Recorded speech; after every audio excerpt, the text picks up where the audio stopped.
Allow your attention to enter into your heart, the chamber of the heart, which is the whole region of from about your neck down to about the solar plexus, including your back. And so we have the fire here that is the light of the sun of love that is that which connects us, that which feeds the relationships that we have with all living things, with all things.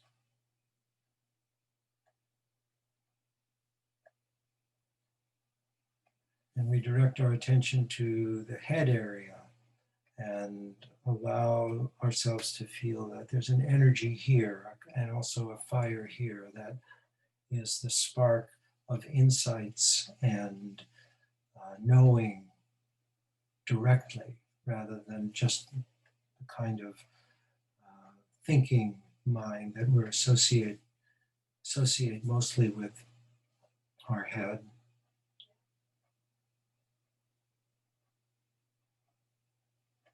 So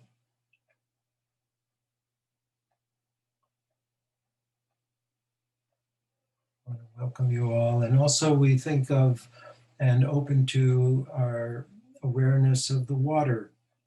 Water, again, that is the rivers, the lakes, the streams, the oceans of Mother Earth, and also the liquid, watery substance, which is most of the body, most of our physical body that we live in. And we have, of course, also the earth element, which is our bones, our flesh, our nerves.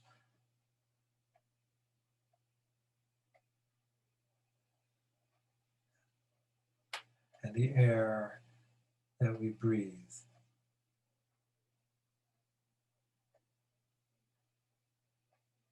Air that we breathe in fills the space throughout our body. The air that we breathe out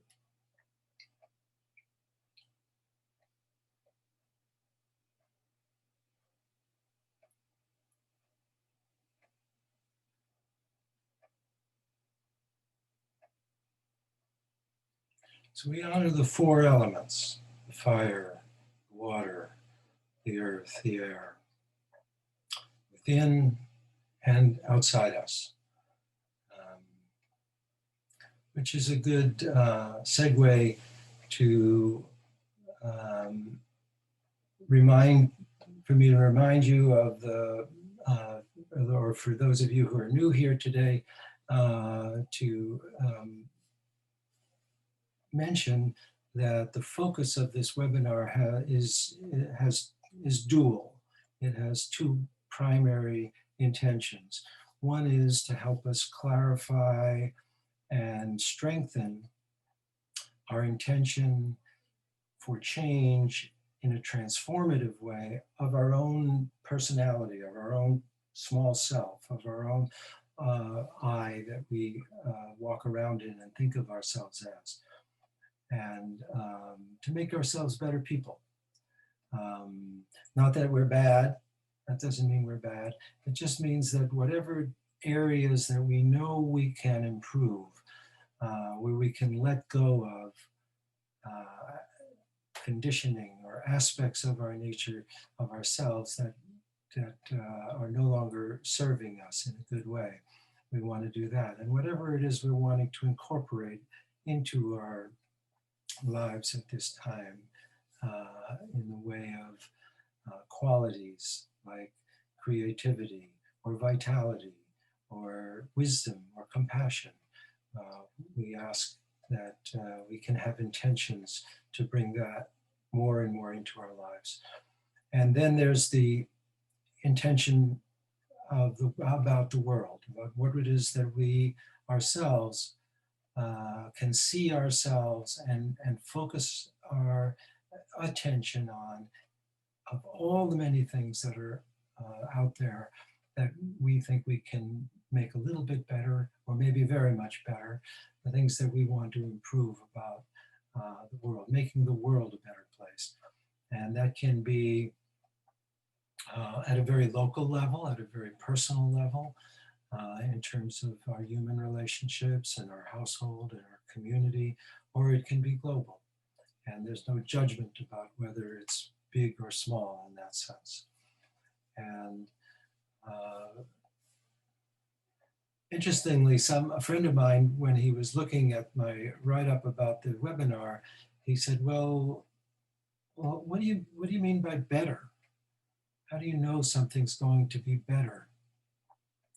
And when we were talking about it, I reflected on took his question seriously. He's a spiritual person, and I trust his intuition and thoughts about things. And I realized that, of course, what's better for one person may be worse for another person, may not be better for another person. So part of our spiritual work, part of our inner work, is to really ask for guidance on what is better. What is it that would be better for a change in our own nature, our own personal self, and what is it that could be better about the world that we might be able to contribute to, that we might be able to put our attention on.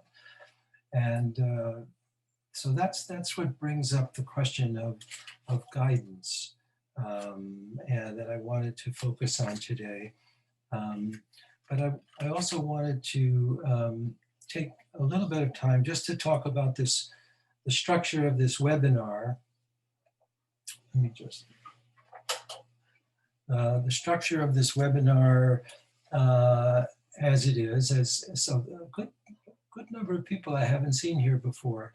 So let me just say that we meet every other week for an hour, where there's an inner focus, and there's always an invocation and some meditation, but there's also a bit of talking like this, like I'm doing right now, which I aim to be what I call meditative talking. So that while I'm speaking, it's possible to just take it in and see if it can relate in some way to your experience in the now, in the present.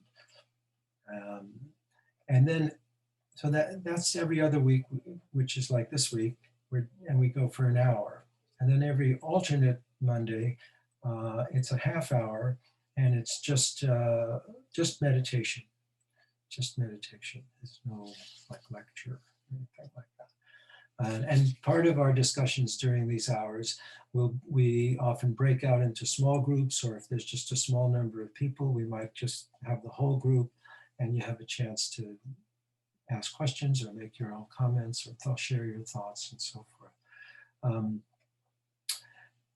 I hope you all know also that there's a Facebook page associated with this webinar, and I invite you to join that. It's what's called a private Facebook group, which means that you have to be admitted, and that just keeps out people trolling and who want to make difficulty for us. And it also allows people that are part of this to share, and I encourage you to share, to post onto the Facebook page resources or thoughts of your own, or ideas or pictures that you think are relevant to this whole idea of staying sane while making the world better. And staying sane, by that I mean being healthy in body and mind, and as close to our spiritual source as we can, as I see that as what moves us in a healthy direction. So please check out the Facebook page and be involved. Post things and share this webinar if you want to, if you feel it's valuable to you. with others, and uh,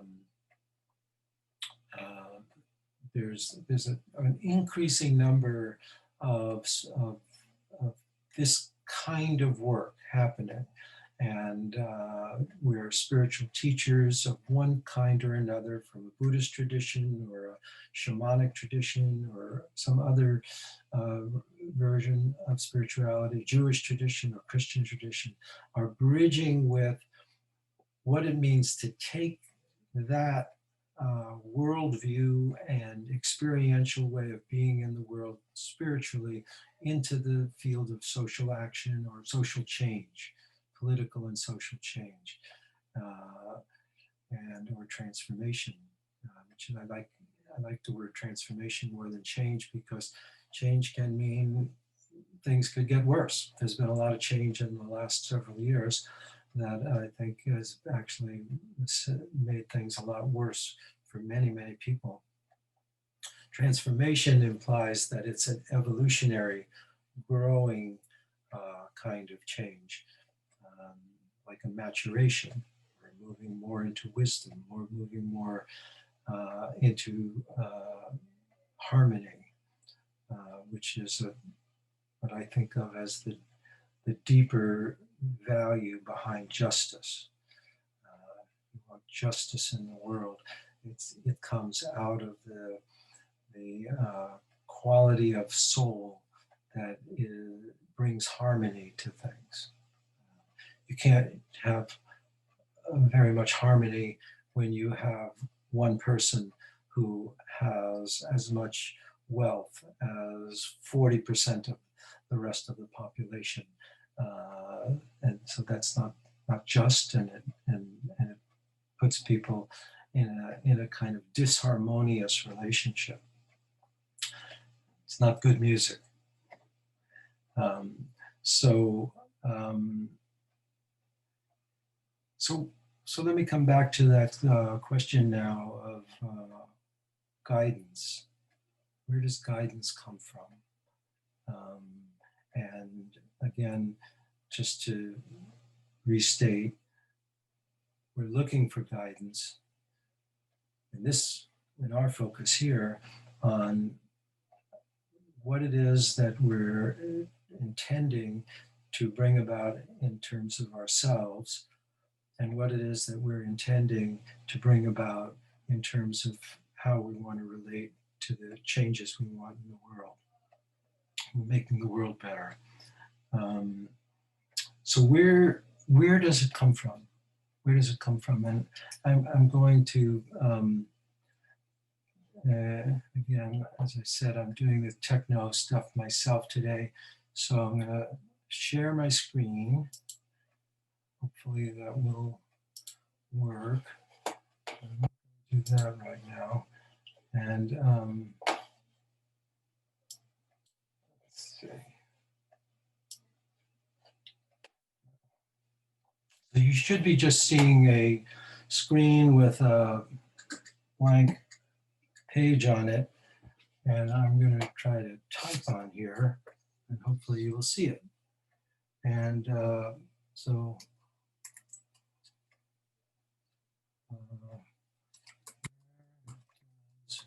guidance.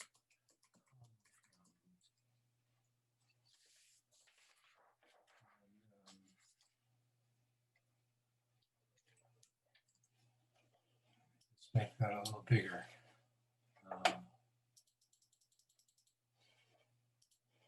So this is worth, I think, some attention to think it out. And one place it comes from is other humans, right? When we want to know which way to go, or what to focus on, or what we want to do in our lives, we often consult other people. Sometimes those people we think of as our guides, or as our teachers, or friends, colleagues. And we can encounter humans now that live in any part of the world, at any distance, almost at any time of day, as well as, of course, when pre and post-COVID, hopefully, we'll be encountering human beings uh, live and close, where we can actually hear and see them and touch them. Um, but humans come to us, like I said, live or online, and or through media, um, or movies, or books. Uh, so people have ideas about what life is about, what's good, what's bad, what we should be thinking about, how to analyze why, um, what is it, 94 million, 74 million people voted for Donald Trump. And we're trying to wrap our heads around that. And so we ask people and we learn from people, and I find I get all kinds of things out of other people. But now, what else? There's also, and this sort of relates to other people, but we have oracles. So some of you may consult an astrologer, or the I Ching, or a numerologist, or somebody like that. Or you may use those tools yourself. A map of consciousness that is a kind of guide for how to understand yourself better, and how to understand what it is you're here to do in this world a little bit better. We have oracles. Sometimes a person is an oracle, but more often these days, people are consulting tarot cards and things like that. And I'm not at all critical of that. I think they can be very, very valuable and helpful if a person learns how to use them appropriately. So if you have a question, I remember though one time I was having a real difficulty, going through a really difficult time with something related to relationship. That's what most people find difficult. And I was consulting the I Ching. The thing is, I would keep consulting it over and over and over again because I didn't like the answers that I was getting. So that's something that we have to realize, is that you can listen to somebody, or you can consult an oracle, and then you have to decide whether you're going to listen to it or not, and really accept it. And where does that come from? So we'll get to that. Another place that people get guidance from is what they call God, or other people might say the divine. Some people will say the goddess, or God, or a particular god or goddess, a higher being, generally a non-physical being, and or presence that people feel can speak to them in one way or another. And we'll get to that, like how does it come through, but looking at some of the sources. So God, goddess, deity,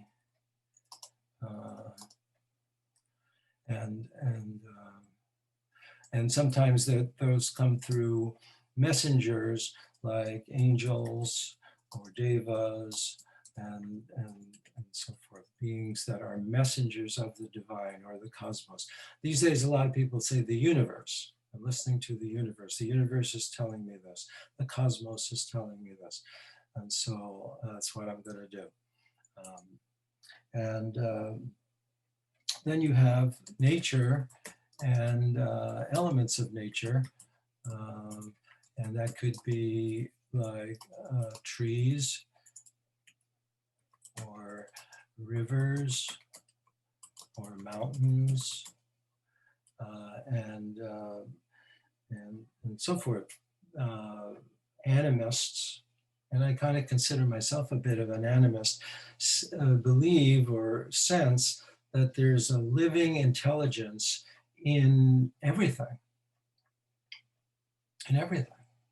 And so you can, if in the right state of consciousness, you can go walk into the woods, you can pick up a stone, and that stone can speak to you.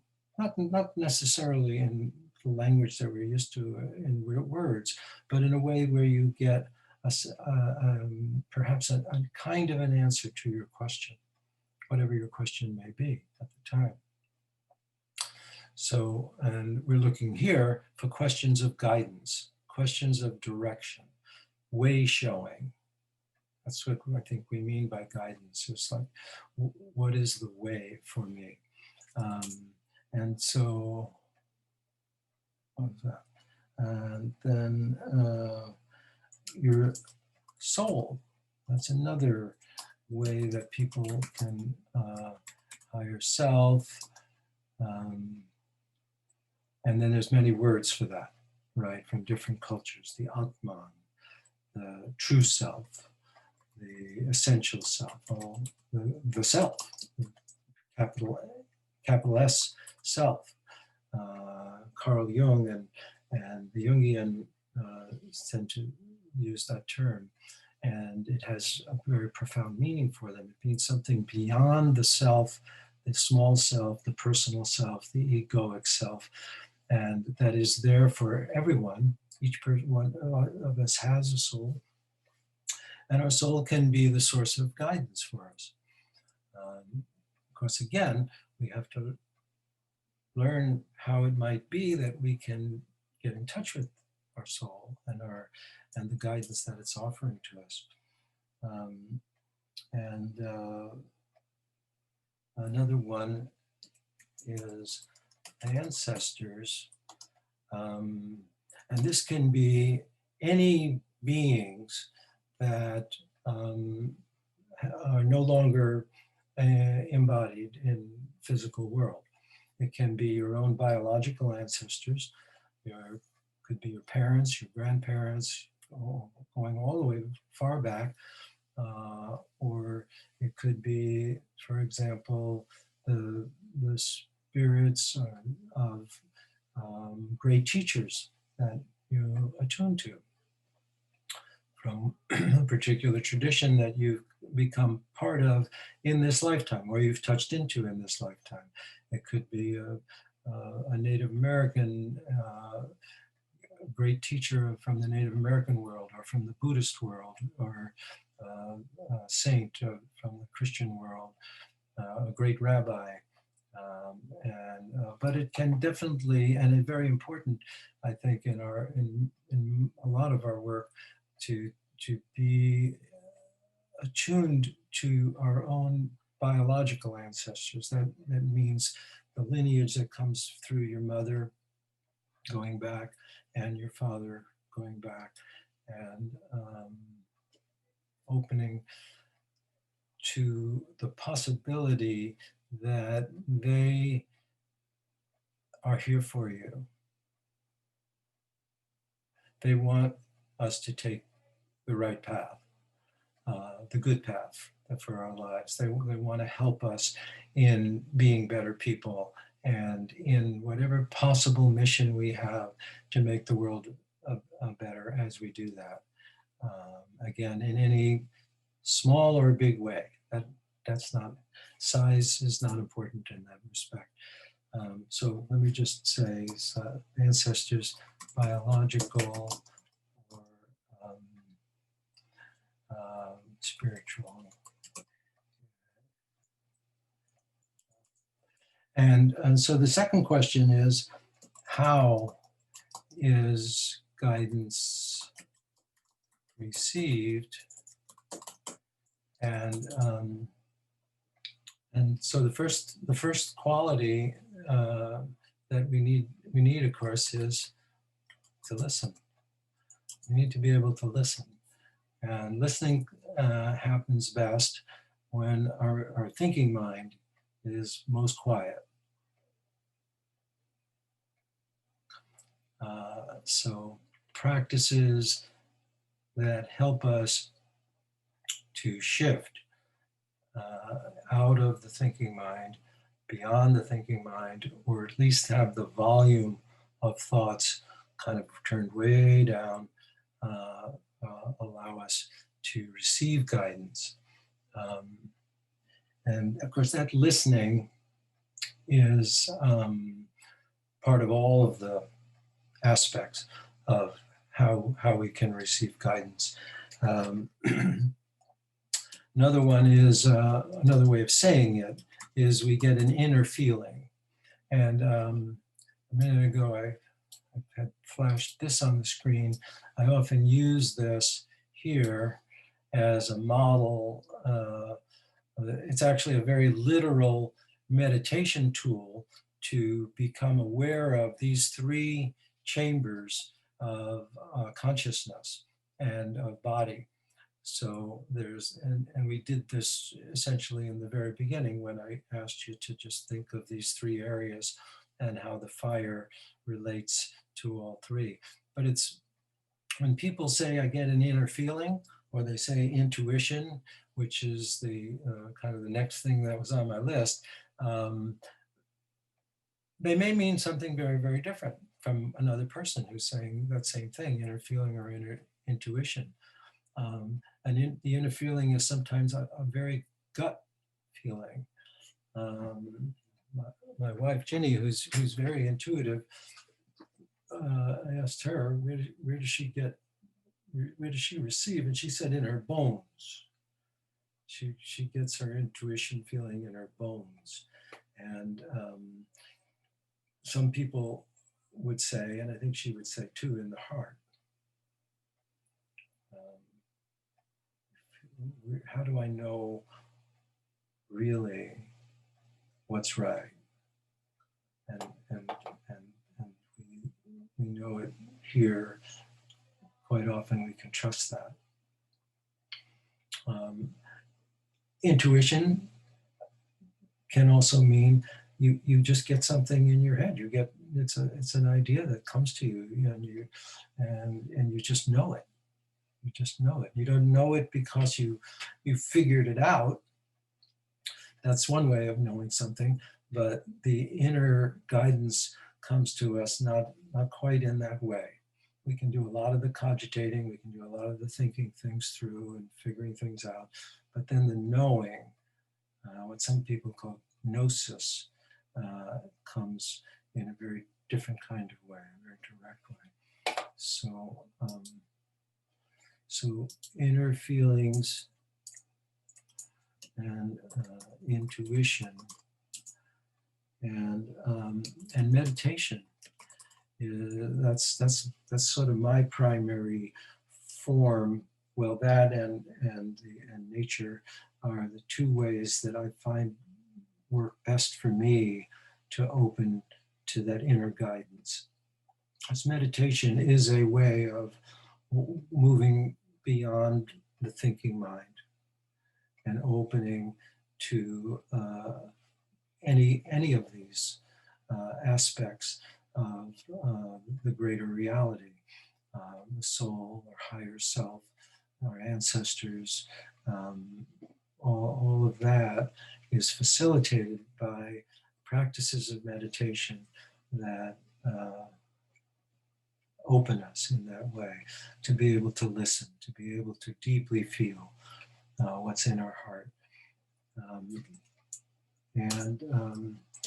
Another approach is the vision quest or nature immersion.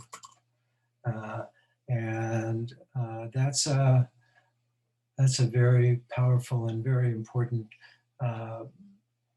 process that I used to work with a great deal, vision quest. And the short description of it is you prepare, you go with questions in mind.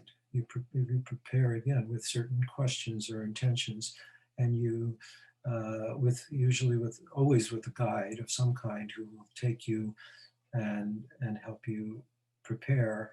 And then you go into a wilderness place or some kind of place deep in nature where there's no contact with other people, and you spend some time alone, usually fasting.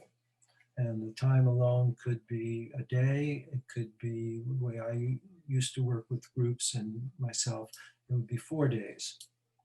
So you spend 4 days and nights alone in nature and opening really your heart, your mind, your body attunes to receiving the guidance for the questions and intentions that you went out there for.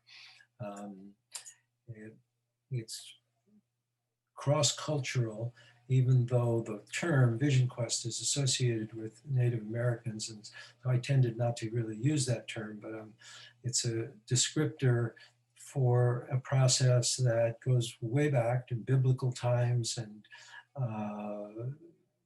every part of the world, in Africa and South America. There's some form or another of initiatory uh, change that a person is going through that involves vision questing.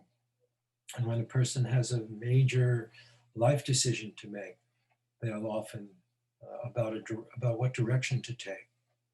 They'll often do something like that, and it doesn't have to be like that, a 4-day fast. It can be one several hours even in a day, or just a day from sunrise to sunset, where you take a walk out into some kind of an area that is not, you're not going to, as best as possible, you're not going to run into other people. And you can just commune with nature and receive guidance. And so lastly, and this is kind of related, but a little bit different, is the shamanic journey, which is an inner journey um, that is often facilitated by drumming or rattles or some kind of rhythmic sound making, and one lies down, eyes closed, and goes inward. And there are groups that are now training people and working with people to do those kinds of journeys.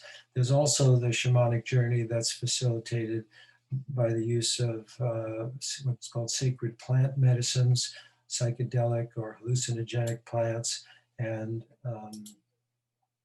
that can facilitate, again, an entry into an altered state of consciousness where the thinking mind is not dominating. And so the preparatory intentions and questions are allowed to be responded to by your soul, or by your higher self, or by spirit, however you see it, whatever the source of the guidance. Where does it come from? So you see, it's where does it come from? And then there are methods for, for being open to those sources. So in some ways, I know all the things that I tend to say are quite obvious and quite, in a way, common sense, and that you probably know, but I like to share them because I find people find it's helpful to put things into some kind of ordered way of thinking about them. Because in these times, I'm finding many, and I'm finding this in myself as well, that it's a very challenging time that we're all in. We're challenged to, we're really challenged to be better people. We're really challenged to free ourselves more from the reactive mind, and reactive behaviors, and to open ourselves to our deepest nature, which essentially is compassion and love and empathy. And we're also challenged, and I find this to be the case in many of the people that I work with who never thought in these terms at all before, to be more involved in one way or another with the political social change that's happening on the planet, because it's an inescapable phenomena that humanity is going through a major change, that change is going to involve economic organization, political organization, social organization, and how best to do that, how best to help that along, how best to not feed the fear that comes with major change, the fear and anger and hatred that we're seeing, that I have shared in previous webinar sessions, I feel is a consequence of a shift that people aren't even really very conscious is happening within themselves, because it's happening in all of us. Um, so it's almost like something is being birthed inside us, and it's a good thing, but it's scary to folks that are not aware that it is a good thing. And they're clinging to old paradigms and old thoughts and old ways of doing things. Um, so, so I want to ask you, and I'm going to let you do this in small groups where it's a lot easier to talk to each other. And I'm going to ask you, I'm going to close this down, stop share, there we go.